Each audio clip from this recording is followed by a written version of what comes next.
I dag tenkte jeg vi skulle lage en quarter pounder inspirert burger. Den kommer til å veie mer enn 112 gram. Vi lager en 200 grams, og den blir bra, så bare heng på, følg med.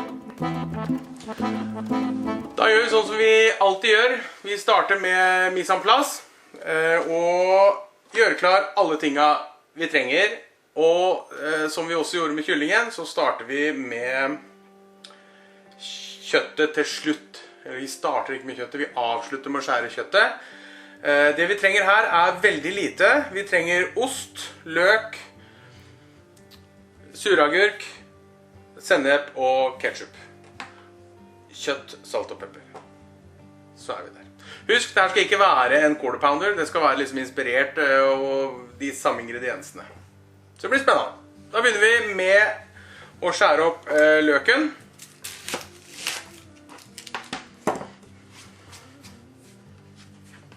Og da holder det med en halv løk.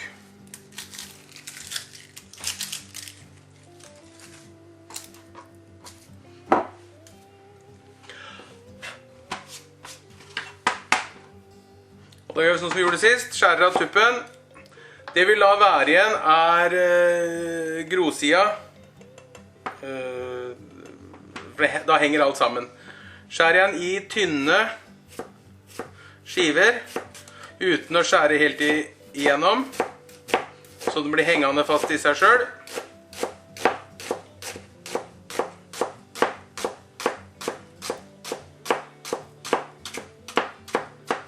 Sånn. Så skjærer jeg på skrå ned, par kutt, og så begynner jeg å skjære de. Også nå tynne skiver, med en skarp kniv, det her har vi snakket om før, er viktig med skarpe kniver, ellers er det ikke noe moro å være på kjøkkenet.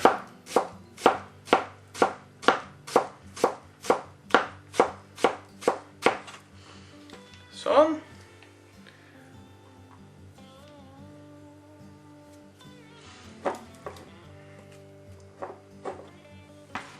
Og da ser man jo hvor fint det blir.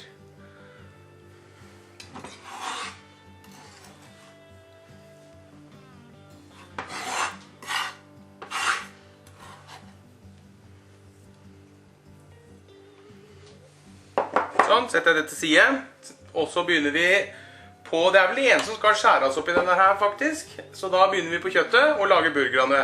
Burgerne er også kjempelett å lage, og burger generelt. Slutt å kjøpe ferdig burgere. Jeg skal vise. Da tar jeg strengt tatt bare en pakke med 400 gram kjøttdeig. Og jeg er helt klar over at du kan gjøre det her mye vanskeligere. Du kan male opp høyrygg og tilsette litt ekstra fett og få det her til å bli helt sinnssykt. Men det her er en hverdagsburger. Det er noe du kan lage hver dag. Ikke hver dag, men på en hverdag kan du lage dette her. Det er veldig enkelt å lage, og det går fort. Yes, da tar jeg bare den, og så sikter jeg meg sånn cirka inn på midten. Skjærer jeg den i to. Sånn. Og vi er 3 stykker, så da trenger jeg 3 sånne halvdeler. Så da gjør jeg det med en til, cirka på midten. Der. Sånn. Og så tar jeg, for å lage burger av det her nå, så tar jeg bare den her, og baker bare sammen.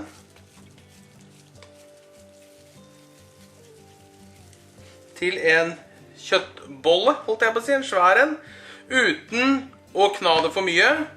Flater den ut, og lager den til en burger. Her kan du velge hvor tjukk du vil ha den selv, eller hvor stor du vil ha den. Du kan lage en 400 grams burger også, hvis du er skikkelig sulten. Men i hvert fall, sånn, og når jeg har gjort det, så passer jeg på at den er litt grann mindre i midten enn den er på kantene, fordi når man steker de så blåser de seg opp, og da kan det være greit at de blir sånn cirka flate når de er ferdig blåst opp. Sånn, tar vi neste. Så det må jeg gjøre 3 ganger. Sånn. Så tar vi de og legger her. Så skal vi krydre de. Jeg krydrer ikke inni, jeg krydrer bare på utsida. Det synes jeg blir best. Yes, da har vi litt krydder. Da må jeg bare vaske med på hendene.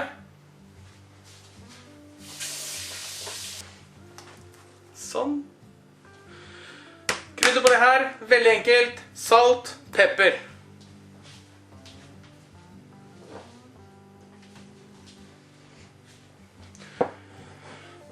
Og da bruker jeg alltid Molden salt, eller Maldon som vi sier feil her i Norge. Og da tar jeg rett og slett bare salt på. Sånn, salt på. Sånn. Og så pepper.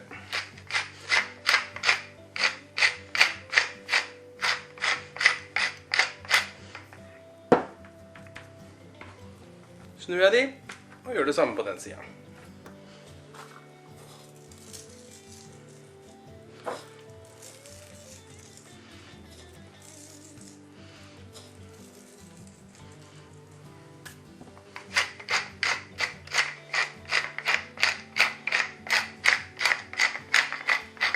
Sånn. Og da er det vel bare foreløpig å fyre stekepanna. Da begynner stekepanna å bli varm. Vi har bare smør inn, og så tar jeg litt olje.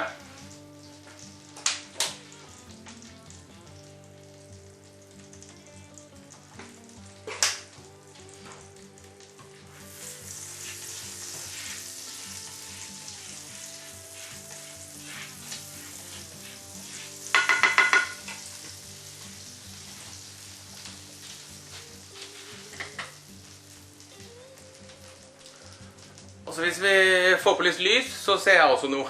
Det var smart.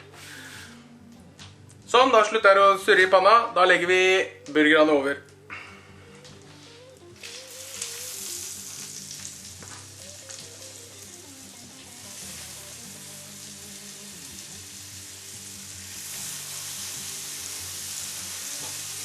Og her er det som alt annet. La det ligge. La det få lov å steke, la det bli stekeskorpe. Det er så deilig og viktig.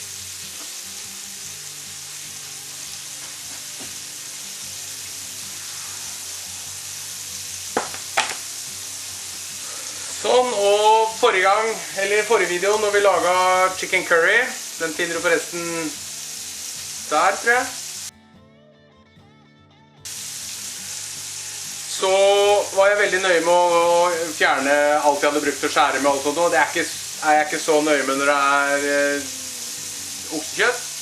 Så jeg har snudd den, børstet den og snudd den. Det lever jeg med nå. De lar vi bare stå og gå. Det jeg bruker en suragurk jeg har kjøpt i Sverige. Den er god. Any suragurk vil du. Og så bruker jeg ost. Og akkurat i dag så bruker jeg Synnøve gulost, det er det jeg har. Du kan selvfølgelig kjøpe masse fancy ost, eller ikke vanskelig, men kjøpe noe ekstra for å lage det. Men det er det jeg hadde i kjøleskapet, så da bruker jeg det jeg hadde i kjøleskapet. Noe som gjør det enkelt å lage det når du skal ha det, og har du glemt noe så finner du noe annet, så det ordner seg. Så that's it, nå er det bare å vente på den. Og så har jeg kjøpt. Jeg har også, må ærlig innrømme at i dag som det er liksom om å gjøre det enkelt. Jeg har kjøpt hamburgerbrød for å gjøre det enkelt. Men det jeg har gjort, det er at jeg har satt på ovnen på grillfunksjon med full blås. Og så kommer jeg til å legge de med skjæresida opp i bare noen få minutter. Og så kommer de seg. Yes! Det jeg også alltid gjør, er at jeg bruker et termometer. Oi! Da blir det litt sinna. Skal vi se, jeg har ovnsvakta mi. Sånn, da snur jeg de.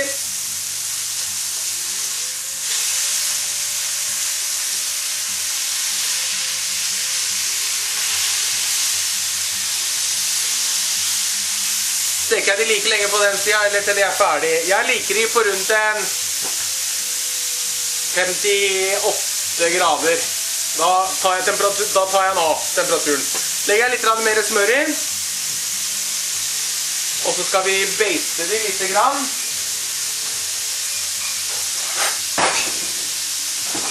Før vi legger på osten.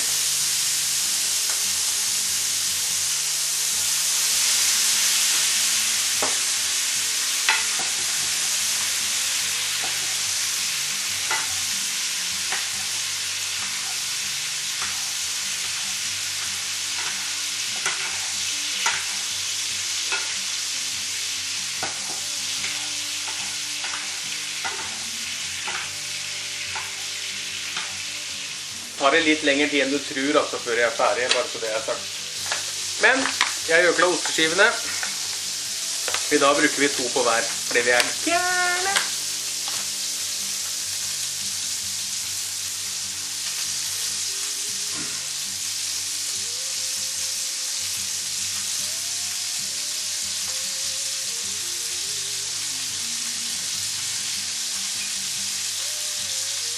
Setter temperaturen litt ned, og så setter jeg på et lokk.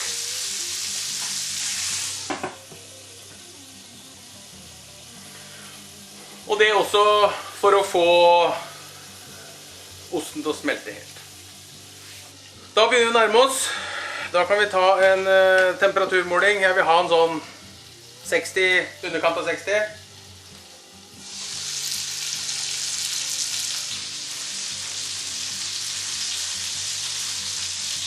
Ja, 58, 57 et eller annet sted. Da er den sånn litt rosa inni, men vi skal også la den få lov til å stå og hvile litt. Så det vi gjør nå slår jeg av hamburgeren, slår av ovnen, og så setter jeg inn brøda, hamburgerbrøda. De skal ikke ligge lenge.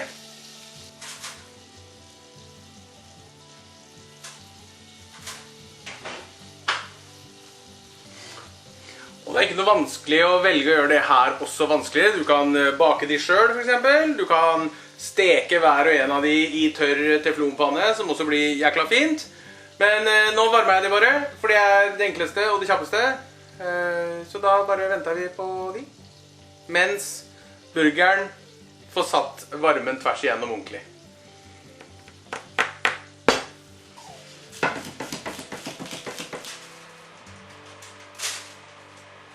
Da er vi klare til å montere en burger. Da har vi brøda som har stått i ovnen, som har blitt veldig fine.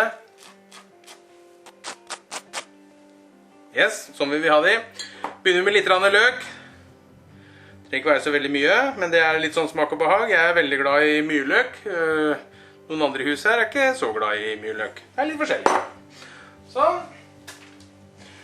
Og så tar vi sennep. Innbiller meg at det er sånn på quarter pounderen, hvor du har det under. Oi, da var det kommet litt. Kom igjen da. Sånn, litt mye kanskje, men det klarer vi. Burgeren.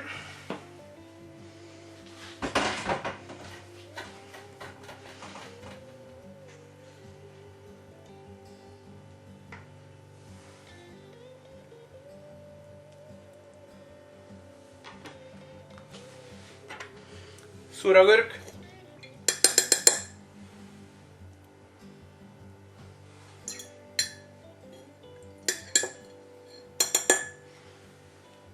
Sånn. På med den. Superenkelt, godt. Da er vi klare til å spise.